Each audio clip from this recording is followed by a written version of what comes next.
السلام علیکم ورحمۃ اللہ۔ ہم لوگ اپنے معاملات میں، جو ہماری زندگی کے معاملات ہیں، ان میں ہم لوگوں کا مزاج اتنا سخت ہے کہ ہم کسی کی زندگی کے ساتھ کوئی فیصلہ کرنے سے پہلے یا کسی کی زندگی کے بارے میں سوچنے سے پہلے کوئی نہ کوئی اس کے ساتھ زیادتی کر دیتے ہیں، ایسی جو وہ سامنے والا انسان پوری عمر بھگتتا ہے۔ یا کوئی انسان اگر کوئی گناہ سرزد کر دیتا ہے تو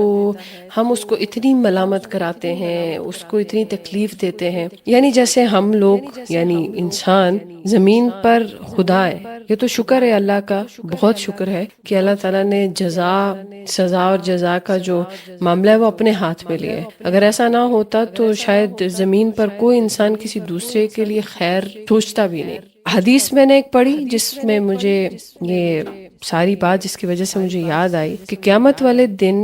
جو دنیا میں سینگ والی بکری نے بغیر سینگ والی بکری کو مارا ہوگا، قیامت والے دن اس معاملے کو بھی ایکول کرنے کے لیے بغیر سینگ والی بکری کو سینگ دیے جائیں گے کہ وہ اسی طرح برابر اس کو ہٹ کر سکے۔ اللہ اگر دو بکریوں کے معاملے میں اتنا اسٹرکٹ ہے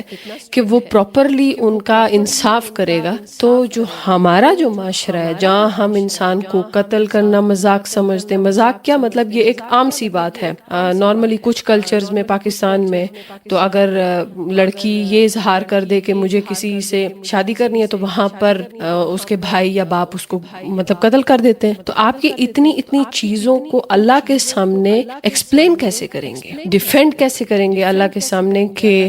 ہم نے یہ اتنے بڑے بڑے فیصلے کسی کی زندگی کے کیوں لیے؟ ابھی بھی اس وقت بھی بہت سی جگہوں پہ، پنجاب میں، سندھ میں، KPK میں، لڑکیوں سے پوچھے بنا ان کی شادیاں کی جاتی ہیں، اور ایسے بہت سے ڈیسیجنز ہیں جو ہم لوگ دوسروں کے خلاف لے لیتے ہیں۔